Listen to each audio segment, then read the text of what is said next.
Here we go on our first ride in an autonomous vehicle. It's just me in the car and the robot.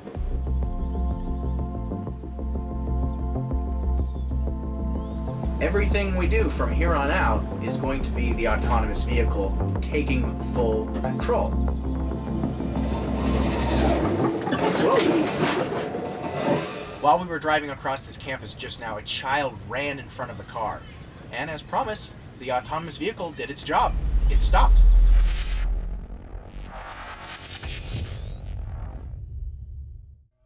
$1.25 million.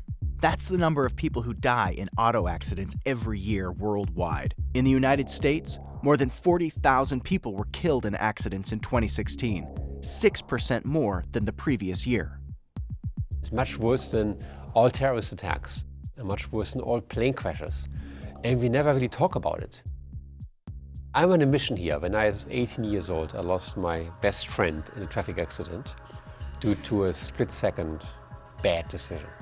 And I felt it was just such a waste. And as a technologist, I felt I gotta fix this. I actually believe with only self-driving cars, there will be no accidents. Cars don't text, they're not distracted, they're not drunk, they pay attention all the time. They're just so much better than people. That's the goal, but how do we get there?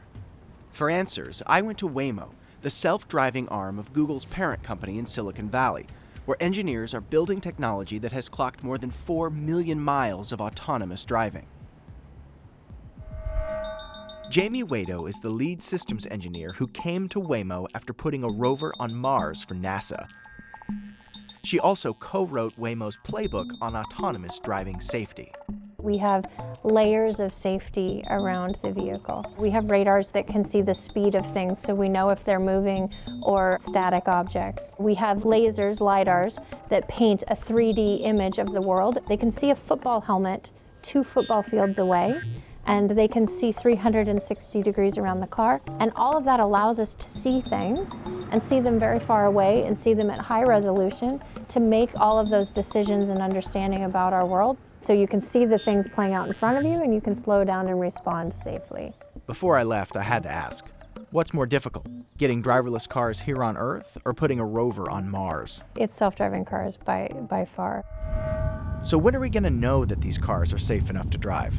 I asked a lawyer who's an expert on that very question. This is one of the really tough questions, not just how safe is safe enough, but how do we know that the vehicle is that safe? How do we know? How will we know? We don't, and we're not sure. I think that there will be a lot of new issues that automation creates, but ultimately, we are ill-served by today's transportation system. We talk about the car traditionally as being this symbol of freedom. You're not free if you're dead. This is the part that really freaks people out. If my car is the one doing the driving, how can I trust it not to kill me? Or someone I love? In a bad situation, will the car choose one person over the other? It's a question philosophers call the trolley problem. Picture this. A trolley car is heading down a track toward a family of 5 that are stuck. You can save them by pulling a lever and changing the course of the train, but there's one man stuck on the other track. Is it more ethical to let the family die or sacrifice the one man so they can be saved? What would a car driven by a computer do?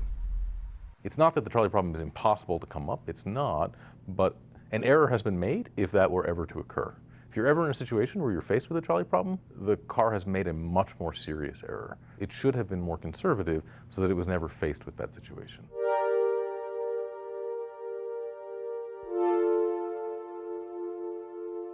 In other words, we may be thinking about this all wrong.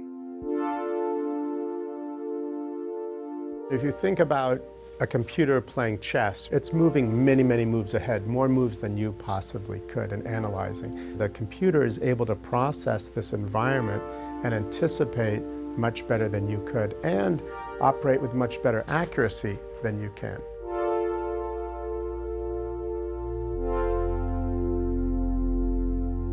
We're able to track objects all around the car and detect them with superhuman levels of perception. This, of course, all assumes that the car is in working order.